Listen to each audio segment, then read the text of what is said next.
नमस्कार दोस्तों, जय हिंद जय भारत। मैं हूं CL Saini, CDRK Saini B Ed classes में आप सभी का हार्दिक स्वागत है, अभिनंदन है। दोस्तों, आप द्वारा हमारे चैनल के इस हेल्पलाइन नंबर पर आपके पाठ्यक्रम से रिलेटेड जो भी टॉपिक हमें सेंड किए जाते हैं उन्हें हम ऑनलाइन समझाने का प्रयास करते हैं। दोस्तों, आज की लाइव क्लास के अंतर्गत हम व्यक्तित्व का मनोविश्लेषण सिद्धांत, इसके बारे में आपसे चर्चा करेंगे, जो सिगमंड फ्रायड महोदय द्वारा हमें दिया गया। आप सब हमारी लाइव क्लास से जुड़ चुके हो, आप सबको गुड इवनिंग ट्रक भरकर। देखिए दोस्तों, यदि आप हमारे चैनल पर पहली बार आए हैं या आप हमारे चैनल की प्रत्येक वीडियो प्रतिदिन देखना चाहते हैं तो हमारे इस चैनल को सब्सक्राइब करें और पास ही बने बेल आइकन के बटन को जरूर दबावें, जिससे आपको हमारे चैनल पर होने वाली प्रतिदिन क्लास के नोटिफिकेशन आपको मिल सके। व्यक्तित्व का मनोविश्लेषण सिद्धांत, व्यक्तित्व का अध्ययन करने वाला सबसे पहला सिद्धांत मनोविश्लेषण सिद्धांत था, जिसका प्रतिपादन सिगमंड फ्रायड ने किया। इस सिद्धांत में मानव प्रकृति के निराशावादी तथा निश्चयवादी छवि पर बल डाला गया। दोस्तों, यहाँ पर व्यक्तित्व अध्ययन का जो पहला सिद्धांत है ये मनोविश्लेषण सिद्धांत माना जाता है, और जो सिगमंड फ्रायड महोदय द्वारा प्रतिपादित किया गया। और इस सिद्धांत में जो मानव होता है, इस मानव की जो प्रकृति होती है, जैसे मानव की प्रकृति होती है निराशावादी निश्चयवादी, उस छवि के आधार पर इस पर विशेष रूप से बल डाला गया। इसमें व्यक्तित्व की व्याख्या करने के लिए अचेतन की इच्छाओं, यौन एवं आक्रामकता के जैविक आधारों, आरंभिक बाल्यावस्था के मानसिक संघर्षों को महत्वपूर्ण समझा गया और इन्हें व्यक्तित्व का प्रमुख निर्धारक माना गया। दोस्तों, इस सिद्धांत के माध्यम से सिगमंड फ्रायड ने यह प्रतिपादित करने का प्रयास किया कि जो बालक होता है या मानव होता है, और बालक या व्यक्ति में जो अचेतन मन में जो भी इच्छाएं रहती है, यौन भावनाएं रहती है, कामुकता रहती है और आक्रामक प्रवृत्ति रहती है, इस आक्रामक प्रवृत्ति जिसे हम जैविक आधार कह सकते हैं। दोस्तों, यहाँ पर आपसे पूछा जा सकता है कि जो सिगमंड फ्रायड महोदय हैं, इनके द्वारा प्रतिपादित व्यक्तित्व के सिद्धांत में जैविक आधार क्या क्या माने गए हैं। तो दोस्तों, यहाँ पर इच्छाएं, अचेतन मन की इच्छाएं, यौन एवं आक्रामकता, ये जैविक आधार माने गए हैं। और जो बालक होता है, इस बालक का जो आरंभिक अवस्था होती है यानी बाल्यावस्था, इस बाल्यावस्था के मानसिक संघर्षों के बारे में भी चर्चा की गई। और यहाँ पर जो अचेतन मन की इच्छाएं, यौन आक्रामकता और बाल्यावस्था के जो मानसिक संघर्ष है, इन्हीं को व्यक्तित्व का निर्धारक माना गया है। मनोविश्लेषण सिद्धांत मानव प्रकृति या स्वभाव के बारे में कुछ मूल पूर्व कल्पनाओं पर आधारित है। यहाँ पर कुछ सिगमंड फ्रायड द्वारा यहाँ पर मूल पूर्व कल्पनाएं दी गई है। मानव व्यवहार बाह्य कारकों द्वारा निर्धारित होता है तथा ऐसे व्यवहार अविवेकपूर्ण, अपरिवर्तनशील, समस्तिक तथा ज्ञेय होते हैं। दोस्तों, यहाँ पर सिगमंड महोदय ने व्यक्तित्व अध्ययन के दौरान बताया कि जो मानव का व्यवहार होता है, ये व्यवहार बाह्य कारकों द्वारा निर्धारित होता है, जो हमें भौतिक वातावरण में, हमारे पर्यावरण में दिखाई देते हैं। और जो ये बाह्य वातावरण में जो व्यक्तित्व के कारक होते हैं, व्यक्तित्व निर्धारण करने के कारक, ये अविवेकपूर्ण होते हैं, अपरिवर्तनशील होते हैं और समस्तिक तथा ज्ञेय होते हैं। मानव प्रकृति पूर्णतः शरीर गठनी तथा अप्रलक्षता जैसी पूर्व कल्पनाओं से हल्के फुल्के ढंग से प्रभावित होती है। मानव प्रकृति आत्मनिष्ठ पूर्व कल्पना से बहुत कम प्रभावित होती है। दोस्तों यहाँ पर एक विशेष बात याद रखिएगा, जो सिगमंड द्वारा व्यक्तित्व अध्ययन का सिद्धांत दिया गया, इसमें जो मानव की प्रकृति होती है आत्मनिष्ठता, इस आत्मनिष्ठता की जो पूर्व कल्पना होती है ये मानव को कम प्रभावित करती है। ये आपकी परीक्षा में पूछा जा सकता है। इन पूर्व कल्पनाओं पर आधारित मनोविश्लेषण सिद्धांत की व्याख्या 4 भागों में बांटकर की जा सकती है। पहला भाग है व्यक्तित्व का संगठन, दूसरा है व्यक्तित्व की संरचना, थर्ड नंबर का है व्यक्तित्व की गति की और व्यक्तित्व का विकास। दोस्तों यहाँ पर सिगमंड फ्राइड मोदे द्वारा जो व्यक्तित्व अध्ययन का मनोविश्लेषणात्मक सिद्धांत दिया गया, ये पूर्व कल्पनाओं पर आधारित है और इसको 4 भागों में बांटा गया है। यहाँ पर ये 4 भाग है, व्यक्तित्व का संगठन, व्यक्तित्व की संरचना, व्यक्तित्व की गति की और व्यक्तित्व का विकास। अब देखिए आपको हम एक एक करके इन चारों पूर्व कल्पनाओं की व्याख्या बताते हैं। पहला है व्यक्तित्व का संगठन। जो सिगमंड फ्राइड मोदे हैं, इन्होंने व्यक्तित्व के इस संगठन को चेतना के 3 स्तरों के आधार पर उल्लेखित किया है। पहला इन्होंने माना चेतन। चेतन से तात्पर्य मन के वैसे भाग से होता है जिसमें वे सभी अनुभूतियां एवं संवेदनाएं होती है जिनका संबंध वर्तमान से होता है। दूसरे शब्दों में चेतन क्रियाओं का संबंध तात्कालिक अनुभवों से होता है। दोस्तों यहाँ पर जो सिगमंड फ्राइड ने व्यक्तित्व सिद्धांत के जो 4 भाग दिए, उनमें पहला जो भाग था व्यक्तित्व का संगठन। इस व्यक्तित्व के संगठन में भी इन्होंने व्यक्ति के संगठन को 3 भागों में बांटा, जिसमें पहला भाग है चेतन।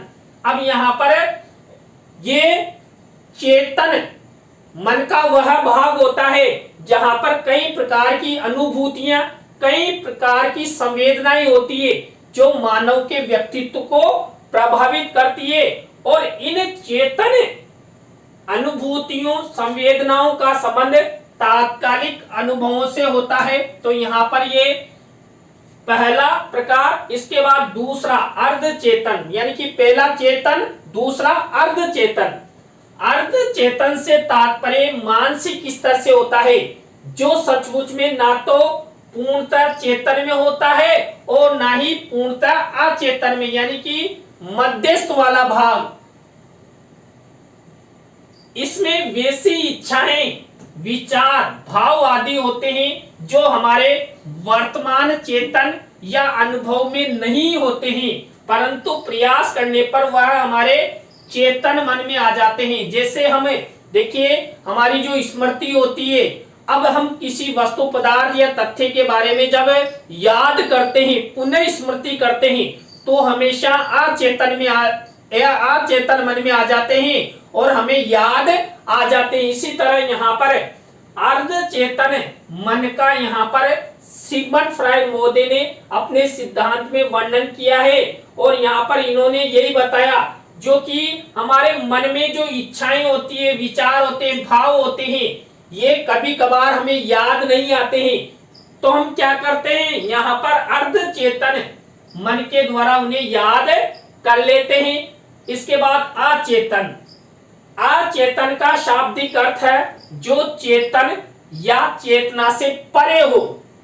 हमारे कुछ अनुभव इस प्रकार के होते हैं जो ना तो हमारे चेतन में होते हैं और ना ही अर्ध चेतन में। ऐसे अनुभव अचेतन मन में होते हैं। ये किसने बताया? सिगमंड फ्राइड मोदे ने।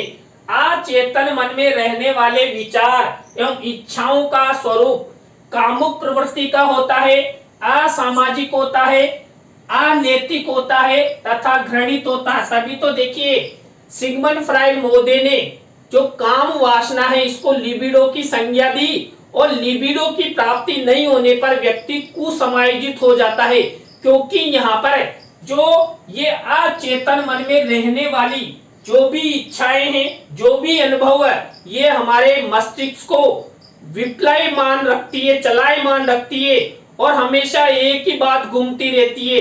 देखिए, कोई भी व्यक्ति अधिक सेक्स करता है तो उसके दिमाग में हमेशा सेक्स भरा रहता है। कुल मिलाकर अचेतन अवस्था में क्या भरा हुआ है? कामुकता भरी हुई है, असामाजिक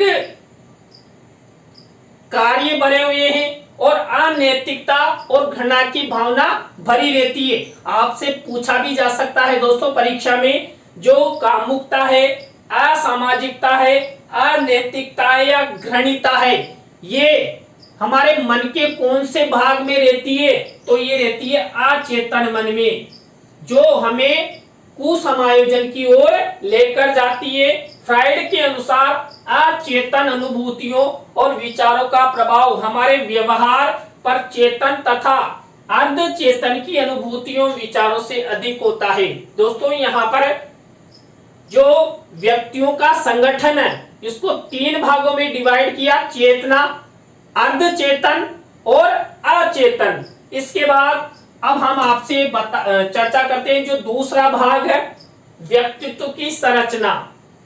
फ्राइड के अनुसार मन के गत्यात्मक मॉडल से तात्पर्य उन साधनों से होता है जिनके द्वारा मूल प्रवृत्तियों से उत्पन्न मानसिक संघर्षों का समाधान होता है। ऐसे साधन या प्रतिनिधि 3 प्रकार के माने गए इन्होंने। पहला ईदम, आईडी, इसे उपाअहम भी कहते हैं, यानी कि उपाअहम से मतलब है अहम से पूर्व का भाग ईदम। उपाअहम व्यक्तित्व का जैविक तत्व माना गया है, जिसमें उन प्रवृत्तियों की भरमार होती है जो जन्मजात होती है तथा असंगठित होती है, कामुक प्रवृत्ति की होती है, आक्रामक पूर्ण होती है तथा नियम आदि को मानने वाली नहीं होती है। उपाअहम की प्रवृत्तियां आनंद सिद्धांत द्वारा निर्धारित होती है।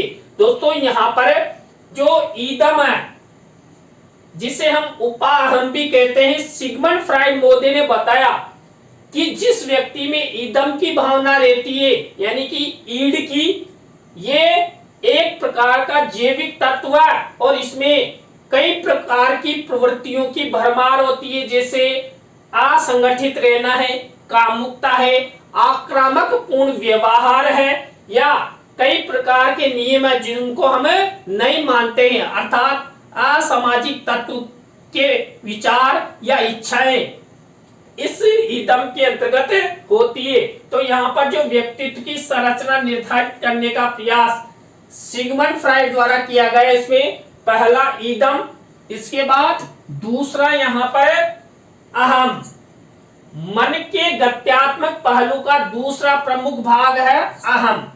अहम का वह हिस्सा है जिसका संबंध वास्तविकता से होता है तथा जो बचपन में उपाअहम की प्रवृत्तियों से ही जन्म लेता है।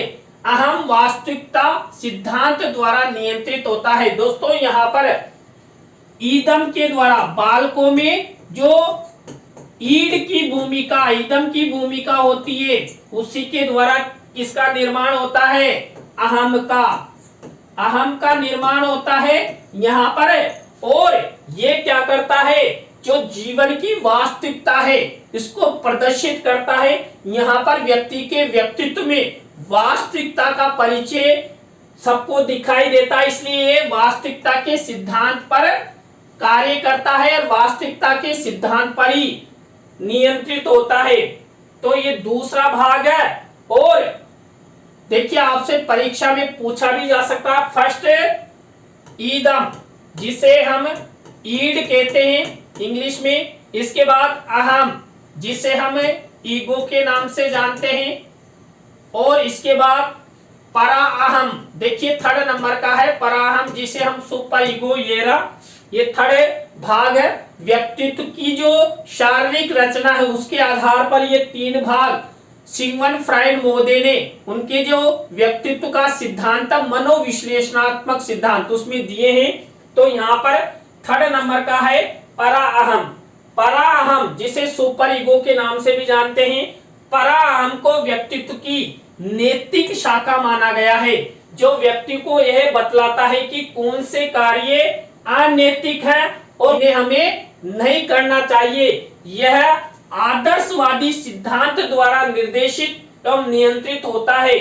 परा अहम विकसित होकर एक तरफ उपाहम की जो कामुक, आक्रामक एवं अनैतिक प्रवृत्तियां हैं इन पर रोक लगाता है, तो दूसरी ओर अहम को वास्तविक एवं यथार्थ लक्ष्यों से हटाकर नैतिक लक्ष्यों की ओर ले जाता है। दोस्तों यहाँ पर जो सिगमंड फ्राइड मोदी द्वारा ईदम, अहम और पराहम यानी कि ईड, ईगो और सुपर ईगो दिया गया, इसमें सबसे महत्वपूर्ण उन्होंने बताया सुपर ईगो, जो व्यक्ति के मन में अनैतिक व्यवहार होते हैं, आक्रामकता होती है, कामुकता होती है, उन सब पर कंट्रोल करता है और व्यक्ति को बताता है कि भाई ये सही है और ये गलत है, आपको ये कार्य करना चाहिए और ये कार्य नहीं करना चाहिए। और दोस्तों यदि आपको ये कार्य करना भी है तो इस तरीके से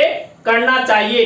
तो यहाँ पर ईदम, अहम और पराअहम ये तीन भागों में व्यक्तित्व को, जो व्यक्ति के शारीरिक संरचना है उसके आधार पर सिगमंड फ्राइड मोदी ने मनोविश्लेषणात्मक सिद्धांत के अंतर्गत डिवाइडेशन किया है। इसके बाद थर्ड नंबर का प्रकार है व्यक्तित्व की गतिकी।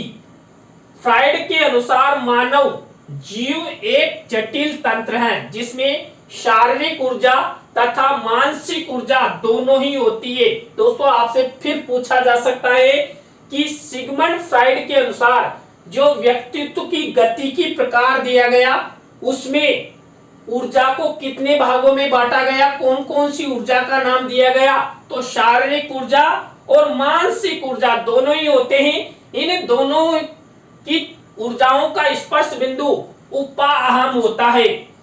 फ्राइड ने इन ऊर्जाओं से संबंधित कुछ ऐसे संप्रत्यय का विकास किया जिनसे व्यक्तित्व की गत्यात्मक पहलुओं जैसे मूल प्रवृत्ति, चिंता तथा मनोरचनाओं का वर्णन होता है। दोस्तों यहाँ पर व्यक्तित्व की गतिकी के माध्यम से जो उपाअहम है यानी कि ईड, इसके बारे में यहाँ पर बताया। जो ईड है इसमें व्यक्ति के अंदर, बालकों के अंदर जो विचार आते हैं, जो प्रवृत्तियां आती है, उनको गति प्रदान करने में यहाँ पर व्यक्तित्व की गतिकी ये महत्वपूर्ण स्थान रखती है और व्यक्तियों में कई प्रकार के संप्रत्ययों का विकास यहाँ पर शारीरिक ऊर्जा और मानसिक ऊर्जा के आधार पर होता है। दोस्तों आप सभी जानते हैं जब बालक या बालिका किशोर अवस्था में प्रवेश करते हैं तो वहीं से बालक बालिकाओं में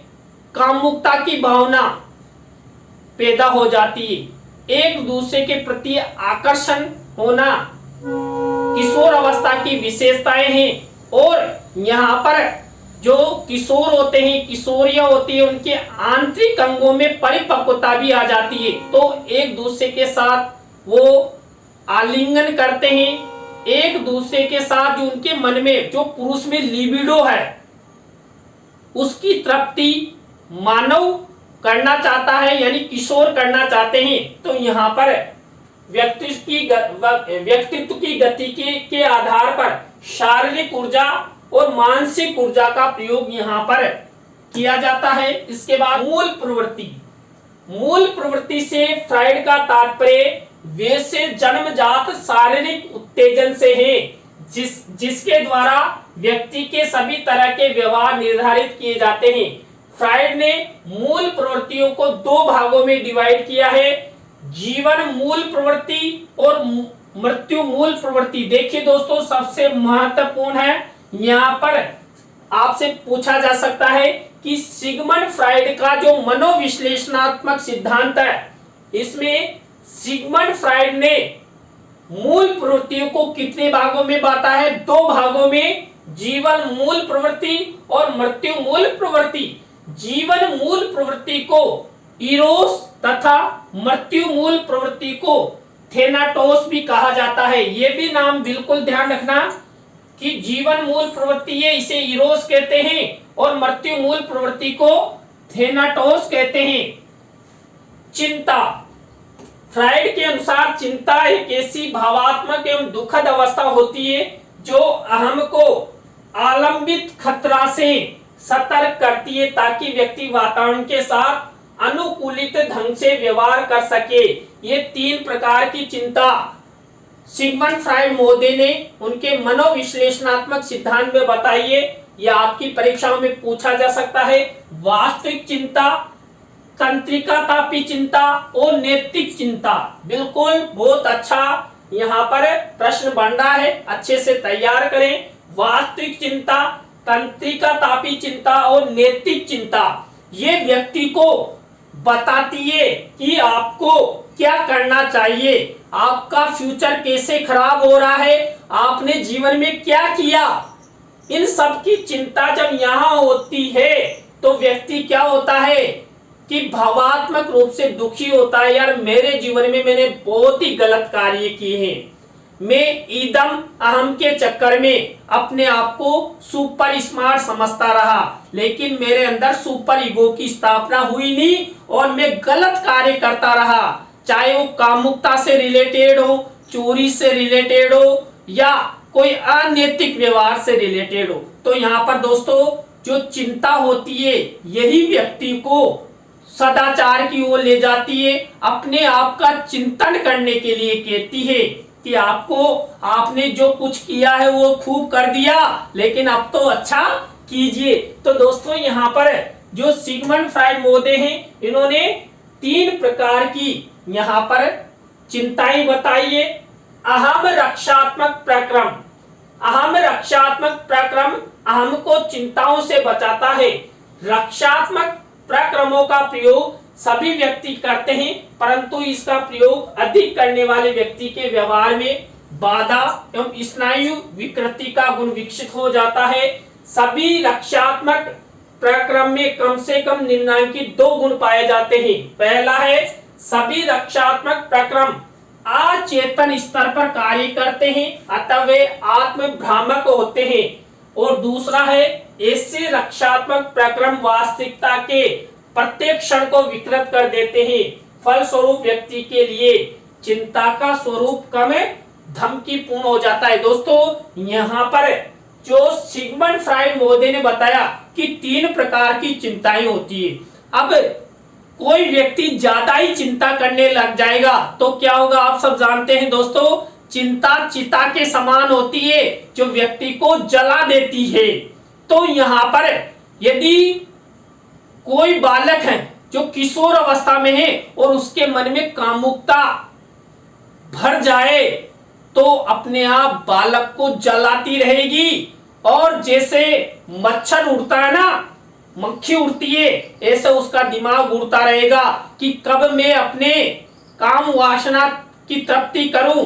और यदि उस काम वासना की तृप्ति नहीं होती है तो फिर बालक क्या होगा, कुसमायोजित हो जाएगा। इसलिए यहाँ पर सिगमंड फ्राइड महोदय ने काम वासना को लिबिडो कहा और लिबिडो की प्राप्ति ना होने पर, तृप्ति ना होने पर व्यक्ति कुसमायोजित हो जाता है। तो यहाँ पर अधिक चिंता करने से भी व्यक्ति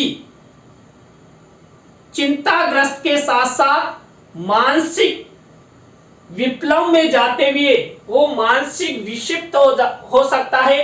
तो यहाँ पर रक्षात्मक उपाय व्यक्ति को विशेष रूप से ध्यान रखने चाहिए और आगे बढ़ना चाहिए। तो दोस्तों आज की लाइव क्लास के अंतर्गत हमने आपको जो व्यक्तित्व अध्ययन का प्रथम सिद्धांत जो सिगमंड फ्राइड द्वारा दिया गया और सिगमंड फ्राइड महोदय ने इसे 4 भागों में डिवाइड किया है। 4 भागों में भी इन्हें अलग अलग प्रकारों में डिवाइड करते हुए कई तरह से हमें समझाने का प्रयास किया है और सारांश बताने का प्रयास किया है कि हमारे व्यक्तित्व को हमें अच्छा बनाना है। हमें चिंतन करना चाहिए कि हम क्या गलत कर रहे हैं, क्या सही कर रहे हैं, आने वाला फ्यूचर हमारे लिए क्या होगा और यदि हम सही राह पर चलेंगे तो क्या फायदा मिलेगा, हम अनैतिक व्यवहार करेंगे तो हमारा क्या नुकसान होगा। ये बहुत ही अच्छा मनोविश्लेषणात्मक सिद्धांत है जो चाहे बालक हो, बालिका हो, किशोर हो, किशोरिया हो, व्यक्ति हो या महिला हो, सबका अध्ययन करता है और व्यक्तित्व का निर्धारण करता है। जो सबसे मेन तो यहाँ पर काम वासना कंट्रोल बताया गया है। यहाँ पर सबसे महत्वपूर्ण लिबिडो है। लिबिडो की प्राप्ति नहीं होने पर व्यक्ति कुसमायोजित हो जाता है। तो दोस्तों आज की लाइव क्लास में हमने जो आपको व्यक्तित्व का मनोविश्लेषणात्मक सिद्धांत जो सिगमंड फ्राइड द्वारा दिया गया ये बताया। दोस्तों आज का ये सिद्धांत आपको कैसा लगा, आज की लाइव क्लास आपको कैसी लगी, कमेंट्स में हमें जरूर बताएं। और अच्छी लगी हो तो लाइक करें, कमेंट्स करें और अपने अपने दोस्तों को शेयर जरूर करें। और दोस्तों आप सब हमारे साथ जुड़े रहे, आप सबको बहुत बहुत धन्यवाद। इसी तरह हमारे चैनल का बराबर सपोर्ट बनाए रखेंगे तो हम भी आपके द्वारा जो हमारे चैनल की हेल्पलाइन नंबर पर आपके पाठ्यक्रम से रिलेटेड जो भी टॉपिक हमें सेंड किए जाते हैं उन्हें हम ऑनलाइन समझाते रहेंगे। तो दोस्तों आज की लाइव क्लास में बस इतना ही। न्यू लाइव क्लास के साथ हम आपसे फिर मिलेंगे CDRK सैनी बीएड क्लासेज में CL सैनी के साथ। जय हिंद, जय भारत, राम राम।